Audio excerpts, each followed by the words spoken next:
बगिया फुलवन बिना। भाइयों के कुआं में पानी ना हो तो कैसा लगेगा? अच्छा नहीं लगेगा, है ना? हाँ, कुआं में अगर पानी ना हो, ये नाला में पानी ना हो तो बिल्कुल सूना लगे। ये बगीचे में कोई फूल ना हो तो बड़ा सूना लगेगा। इसलिए जो है भजन की ना ये शरीर, अगर राम नाम ना हो शरीर में तो शरीर भी, नारद जी ने कहा था कि निगुड़ा, भगवान ने कहा था कि निगुड़ा मौका ना मिले पापी मिले हजार। एक निगुड़ा के शीश पर लाख पाप का। नारद जी निगुड़ा कहते, क्या बोलते? निगुड़ा बोलते, यहाँ पे क्या बोलते? लुंगरा। लुंगरा, लुंगरा किसको बोलते? जो गुरु नहीं बनाए उसका बोलते हैं लुंगरा, है ना?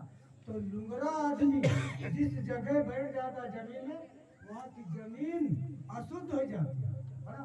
अशुद्ध हो जाती है। और इसका प्रमाण है भगवान के दरबार में नारद जी जाते रहे, है ना? लेकिन कहा है कि नारद जी गुरु नहीं बनाए, गुरु नहीं बनाए थे, निगुड़ा थे। तो भगवान क्या करते थे कि वहाँ की मट्टी खोद कर बाहर फेंकते थे और दूसरी अच्छी वाली माटी फिर लाए के वहाँ डालते थे। तो उसमें सत्संग फिर ध्यान में होता रहा। तो लोगों ने बता दिया कि अरे यार नारद जी, तुम तो भगवान को बड़ी तकलीफ दी हो, सत्संग में आने का मतलब है क्या? तुमको बड़ी तकलीफ देते हो। बोले वो क्या तकलीफ?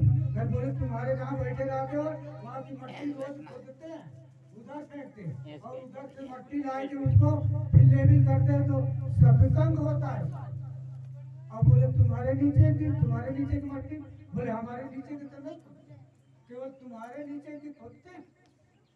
तो यार वो नारद जी जो है वहाँ से सत्संग से चले और पेड़ के एक ओट से देख रहे थे। तो भगवान ने फड़वा और वो डलिया उठाया और वहाँ जहाँ नारद जी बैठे थे वहाँ की जमीन खोद रहे। तब आए के उन्होंने पैरों में गिर पड़े। बोले महाराज जी, मैं तो इतने दिन से तुमको बहुत तकलीफ दिया था, है ना? तो बोले इनके नीचे की मट्टी महाराज नहीं खोदते हो और मेरे नीचे की क्यों मट्टी खोदते हो? तो भगवान ने कहा कि भगवान कभी बोलते थोड़ी है कि जा नाम दान ले ले, आज भक्ति ले ले, वो तो वही में भिड़े है, वो जो गांव में बना रहता है। तो वो बोले कि नारद जी कुछ ऐसे, बोले नहीं बताना पड़ेगा तुमको कि भाई क्यों मेरे नीचे की मट्टी खोदो। तो भगवान ने कहा कि नारद जी तुम निगुड़ा, निगुड़ा है ना? निगुड़ा आदमी जिसने कभी गुरु बनाया नहीं, लेकिन पशु है। अरे कुत्ता तो ठीक है ना? कुत्ता तो अच्छा है कि उसको वही ऊनी मिली, लेकिन तुमको मनुष्य शरीर मिला है ना, बड़े भाग मनुष्य तन पावा सुर दुर्लभ सब ग्रंथ गावा। मनुष्य समान कौनो नहीं देई, जीव चराचर या तत् तेई, साधन धाम मोक्ष का द्वार। और तीने न पाए के परलोक सुधारा, ये मनुष्य के लिए। तो नारद जी बोले कि ठीक है फिर गुरु बन जाओ तुम। तो बोले मैं गुरु नहीं बनता। भगवान ने कहा कि मैं गुरु नहीं बनता, वहाँ रहते हैं मृत्यु लोक में, जाओ वहाँ रहते हैं गुरु। तो बोले खटिया से उठो और जो तुमको दिख जाए, है ना, वही को गुरु बना ले। तो बोले ठीक है, अच्छा वैसे करूँगा। तो यहाँ से गए तो नारद जी के घर के सामने तालाब था। तो भगवान ने क्या काम किया, वो मछली मारने वाला हल्का ऐसे होता है ना, वही पर जाल लेके वो मछली मार रहे थे। और तब तक ये उठे तो वही दिख गया मछली मारने वाला, है ना? तो भैया बोले, नारद जी बोले भैया इधर आ जाओ। बोले काहे का? बोले वो तुम गुरु मंत्र दे दो। अरे बोले मैं मछली मारने वाला, मैं गुरु मंत्र क्या जानू? वो तो थे भगवान, लेकिन अब ये पहचान नहीं पाए, है ना? जैसे हम बाबा जी को नहीं पहचान पाए, नजर अंदाज करते, है ना? दाढ़ी जानते, हाँ तो बाबा है, दाढ़ी रखे, बाबा होगा जरूर, है ना? लेकिन बाबा ने कहा राम को 18 महीना लगा था और कृष्ण को 18 दिन और मेरे को 18 सेकंड तो अनुमान लगा लो कि कुछ तो है ना। जब उनके साथ अपना नाम जोड़ रहा तो कुछ तो है बाबा। तो ठीक है, वो मछली मारने वाले से नाम बोले भैया तुम इधर आएगा, कोई भी हो मछली मारने वालों चाहे जो, हमको तुम्ही से नामदान भक्ति लेना है। तो उन्होंने आए, उनको भक्ति दिए और अपन अंतर ध्यान हो गए। अब इनके मन में तो यही आया कि अरे यार गुरु बनाए तो मछली मारने वाला ठीक नहीं, कोई वैसे कोठी पहनने वाला होता तो अच्छा रहता, लेकिन अब मछली मारने वाला तो आ गए। तो भगवान ने पूछे, अरे वो तो भगवान ही थे। बोले नारद जी गुरुमुख हो गए? बोले महाराज हो तो गए, लेकिन वही वाला था कि मछली मारने वाला। तो बोले नहीं, तुमसे भगवान से नाम से मतलब, लेकिन से मतलब नहीं, तुमने गुरु पे लेकिन क्यों लगा, है ना। अब तुमको 84 जाना पड़े। अरे वो जाते न पूछो गुरु की, पूछ लिए ये ज्ञान और मोल करो तलवार की, पड़ी रहने दो तुझे हमसे गुरु से मतलब, उससे वो जाति से मतलब नहीं। तो जाओ 84 भोगो। तो उन्होंने बोले महाराज लिख दो तुम, मुझे तो लिखते आता नहीं, कैसे 84 लिख दो। तो माँ भगवान ने एक पन्ने में 84 लिखे और उन्हीं के सामने नारद जी को कागज पर बिछाएंगे और वही में लोट डाले। बोले महाराज अब मैं भोग चुका, अब ठीक है। तो नारद जी भगवान ने माफ कर दिया कि ठीक है चलो नारद जी हो गया भोग। तो बहनों भाइयों, कहने का मतलब यह है कि निगुड़ा लुगड़ा नहीं रहना चाहिए। हमको मनुष्य शरीर मिला है, कोई न कोई गुरु बना लो, छोटा मोटा कोई भी कोई तो कहते काम और कान फूटी, का फूटे पता नहीं, है ना। पूछो कि का फूटे, फिर गुरु महाराज बोले कुछ पता ही नहीं, फूटे जरूर फूके, कान फुका लिया। लेकिन जब गुरु कहा है कि 7 प्रकार के गुरु हिंदू धर्म में बताया है ना, कि 7 प्रकार के गुरु होते। प्रथम गुरु पिता माता, रक्त बीज के जो है दाता। दूसर गुरु भाई वो दाई, गर्भ वास की मैल छाड़ा। दूसर गुरु ऐसे 7वां भी भाई भी आते हैं जो संसारी मार्ग भी चिंते, एक वो मास्टर भी आता है जो शिक्षा देता है। 7वां गुरु सतगुरु कहाई और जहाँ का जीव तहाँ पहुँचाई। ये हमारे महतारी बाप की बस की बात नहीं ना कि जाओ जीव जहाँ से आया वहाँ पहुँचा दो। ये तो सतगुरु के बस की। महतारी बाप आते तो हैं गुरु, लेकिन गुरु करो जान के, पानी पियो छान के। जान के मतलब है कि जान बूझ के गुरु अगर मिला है परमात्मा से तो हमको मिला दे, और नहीं मिला तो फिर कोई हिसाब की ना गुरु का आदर, गुरु का चेला हो नरक में चलन न गुरु को मिला अच्छा और न फिर चेला को मिला। एक चेला था, एक ऐसे टेकड़ी में रहते रहे गुरु और चेला। बाबा जी ने सत्संग में सुनाए थे। वो चेला तो वो चेला अब गुरु जवान था, तो गुरु सीधे ही चला हुआ बस्ती में। तो भाई बहन कह गए कि चलो अपने इसी रहता है, चलो दे दे कुछ आटा चावल जो भी वो दे दे। तो अब कुछ दिन बाद गुरु हो गया बुढ़ा। तो गुरु चेला को बोले, अब चेला देखा ही नहीं कि वो तो बाबा का देखा और अपने का देखा, वो औरत देखा ही नहीं कि औरत भी होती, वो तो बाबा का देखा, वही पहाड़ी पे रहता। अब वहाँ से आया तो बोले कि सीधा चले जाओ, और वो बस्ती दिख रही वहीं कोई घर से मिल जाएंगे। अब वो चेला वहाँ से आया। बहनों भाइयों, मेरे कहने का मतलब ये है कि चेला औरत देखा ही नहीं, है ना। जैसे हमारे माता बहनों के आंचल होता है ना, तो उन्होंने जब औरत देखा ही नहीं तो जाना ही क्या, वो तो बाबा का देखा और अपने को देखा सपाट, है ना। तो उनके तो आंचल था, जब उन्होंने आंचल देखा तो उन्होंने क्या बोला, बहन जी ये क्या हो गया, फोड़ा हो गया, क्या हो गया, है ना। उनके आंचल था तो लायकदार थी बहन, आध्यात्मिक ज्ञान था उसका। आज वो तो चप्पल ही उठाए, है ना। तो उन्होंने बोले नहीं बाबा, इसमें बच्चे को चारा रहता, है ना। तो बोले बच्चा कहाँ है? बोले अभी आया नहीं। आया नहीं ना, चारा आ गया। मतलब उसका इतना लंबा इंतजाम कि बच्चा अभी आया नहीं ना, और मैं तो आ गया, है ना। और बच्चा अभी आया नहीं, चारा आ गया। हमने माता बहने कहाँ चला जाता है, लेकिन बच्चा आया नहीं ना, कहाँ चला गया, मैं तो आ गया। वो चेला चला सीधे बोले अगर इतना बड़ा लंबा उसका इंतजाम है तो हमको वहीं देगा। हम बस्ती से पूछे, नहीं ले जाएंगे, इतना लंबा इंतजाम है, जो आया नहीं उसका इंतजाम, हम तो आ गए, हमको वहीं देगा। वो चला गया। तो बहनों भाइयों, कहने का अटल विश्वास निज धर्म, जो भगवान पे अटल हो जाता है तो फिर उनको पूरा करना पड़ता है। इसलिए गुरु महाराज कहते हैं कि गुरु पे समर्पण हो जाओ। वैसे गुरु न तजो हरि को तज डारो, और गुरु के समीप हरि को न निहारो, है ना। जैसे पत्नी कहती पति अपने पति, तो गुरु को गुरु महाराज ने कहा था कि पत्नी अपने पति का नाम नहीं लेते, अर्थ लेती मतलब मैडम भी होती, हर एक ली तो मैडम बन गई। अब उन मैडम को बोलो कि भाई कहीं चावल खत्म जा मुँह बैठ जाऊं, तो फिर ऊपर दिमाग खराब हो जाता है। लेकिन वो लुगाई ही सब, लुगाई में आगे तो नहीं गिरना है। और रामायण में लुगाई में लिखा, भिन्न भिन्न कर चली लुगाई, और सहज सिंगारा रूप उठा। गुरु महाराज ने कहा भारत की देवियों, एक जैसे अपन इधर उधर से गाड़ी चली बस, और इधर चली कहाँ जा रही कामिया, है ना।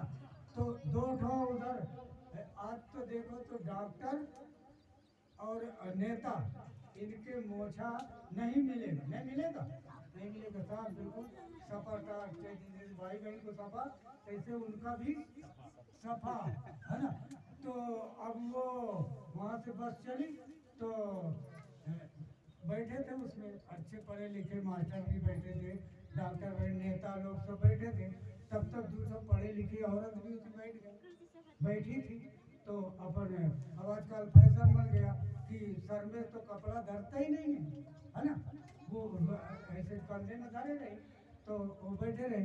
तो अपने देहाती जैसे वो दादा है ना मोर्चे वाले, है ना, जिसे अभी ने यहाँ से बैठे, बस तो जा रहे लेकिन बीच से चढ़ के बैठ गए। तो वो जो दो औरत बैठी थी वो सर पे कपड़ा ढाप लिया। तो अब जो मास्टर बड़े बड़े नेता बैठे थे उन्होंने सोचा कि यार ये औरत तो पढ़ी लिखी लग रही है, लेकिन ये धोती छाप वाले को देख करके ये मुंह क्यों मूंद ली।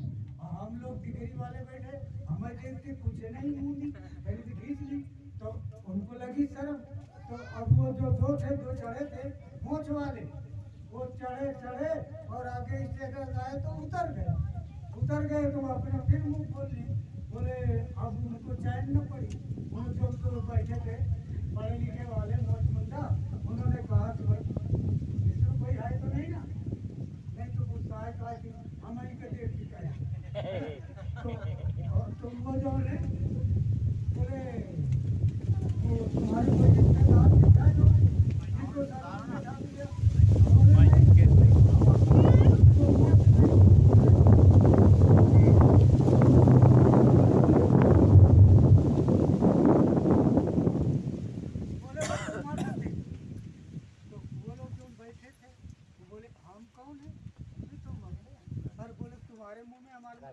क्या अंतर है? कुछ अंतर है? जैसे मुंह तुम्हारा सफा वैसे हमारा भी सफा। और गुरु महाराज ने कहा था कि पहले वाला जो जमाना था उसमें अगर 50 रुपया का कोई जरूरत पड़ जाए तो हमारे काशकार एक बार मोछे को उखाड़ ले और सेठ जी का गिरवा धर दे कि 50 रुपया हमको दे दो, और जिस दिन हम तुम्हारा 50 वापस कर दे उस दिन हमारा बाल दे देना मोछ, है ना। और आज तो बिना पैसे के सब घटाए बैठ रहते हैं। तो बाबा जी ने इसको सत्संग में सुना कि पहले था। तो बहनों भाइयों कहते हैं बाबा जी ने कहा कि मैं नया तो बनाता नहीं और पुराना मिटाता नहीं, जो तुमने छोड़ दिया उसी पे आ जाओ, है ना। तो सब हम सबको उसी में आना है, जो मर्यादा हमने छोड़ दिया उसी मर्यादा में सबको आना। तो बहनों भाइयों, अगर आप लोग की इजाजत हो तो और सत्संग चलने देने बंद करें भाई, है? क्योंकि दूर दूर जाना हो तो। जय गुरुदेव। हिल रहा है वतन, अब सुनो साथियों, आ गया है मसीहा, जगो साथियों। हिल रहा है वतन, जागो साथियों, आया है मसीहा।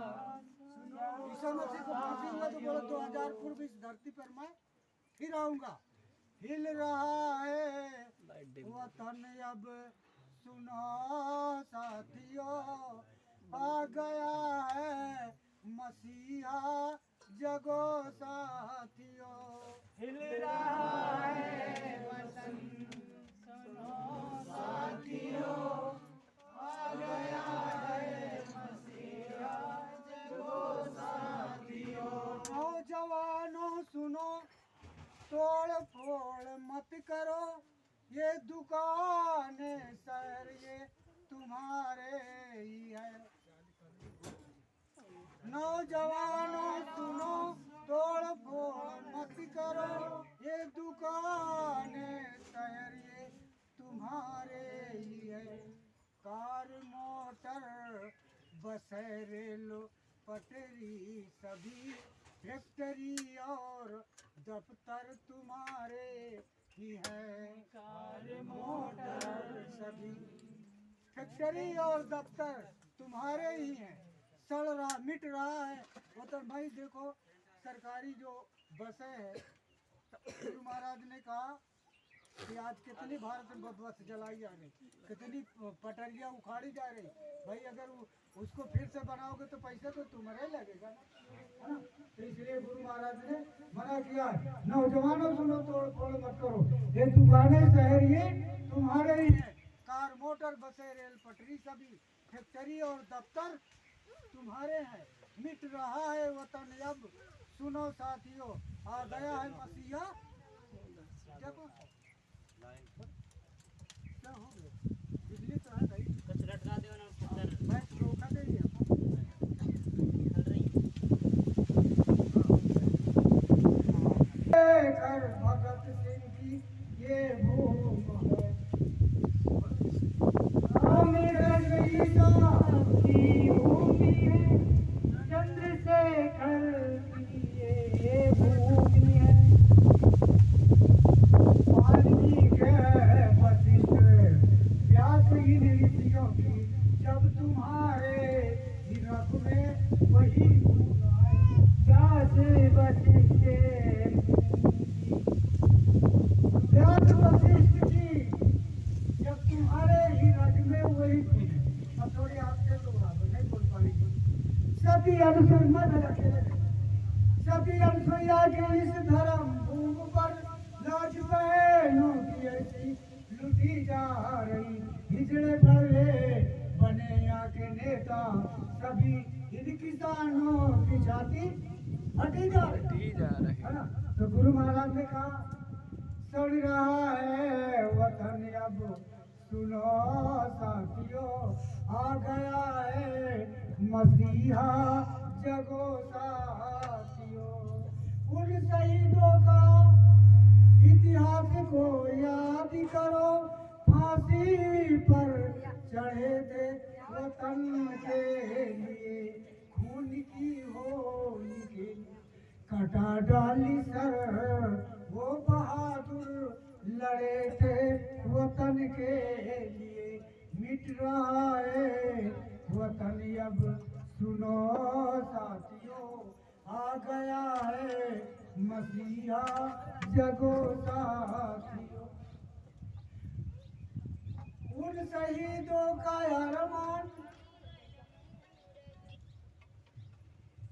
उन शहीदों का इतिहास को याद करो, फांसी पर चढ़े थे वतन के लिए, खून की होली खेली कटा डाली सर, वो बहादुर लड़े थे वतन के लिए, मिट रहा है वतन अब सुनो साथियों, आ गया है मसीहा जगो साथियों, तुम तो भारत भूमि के संतान हो, निज वतन पर मिटो क्योंकि इंसान हो, उन शहीदों का अरमान पूरा करो क्योंकि राणा शिवाजी का बलिदान है, उन शहीदों का इतिहास को याद करो, फांसी पर चढ़े थे वतन के लिए, मिट रहा है वतन अब सुनो साथियों, आ गया है मसीहा जगो साथियों। तो बहनों और भाइयों, अब ईसा मसीह ने कहा 2000 पूर्व में इस धरती पर फिर आऊंगा, लेकिन आप भजन करते हुए इंतजार करना। लेकिन हम तो बाबा जी ने कहा कि भाई ईसा मसीह ने कहा कि मेरा जाना उचित है, मैं अगर उधर जाऊंगा तो इस दयाल को भेजूंगा। तो ईसा मसीह हंसते हंसते फांसी पर लटक गया। आज हम इतने बैठे, ईसा मसीह के समय पे कोई नहीं बोला, एक भी अगर बोल देता तो ईसा मसीह को फांसी नहीं हुई, है ना, किसी ने बोले ही नहीं। अब तो इतने हम बैठे, अब जो है तो पकड़ो जाए गुरुदेव वाले जितने, तो ये जाकिट वाकिट फेंक के भाग जाओगे। अब मेरे तो वही है, एक ही ठो, है ना, ये जो बोरा पहना मैं कहाँ फेंकूँ, है ना, तुम तो भाग जाओ, घर में घुस जाओ की बात का। हम तो गए थे सत्संग में, लेकिन मैं कहाँ भागूँ, है ना, छोड़ करके वो देश आया मैं उत्तर प्रदेश, और तुम मेरे देश में आया और तुम सब घर में घुस जाओ तो मैं कहाँ जाऊँ, है ना। इसलिए बहनों, बाबा जी का धोखा मत देना। बाबा जी ने तुम्हारी जवाब, बाबा जी बोले हैं कि अब तो मेरे को इनको डर लगता है ना। कैसे डर लगता, धरती ध्यान से सुनो मत कर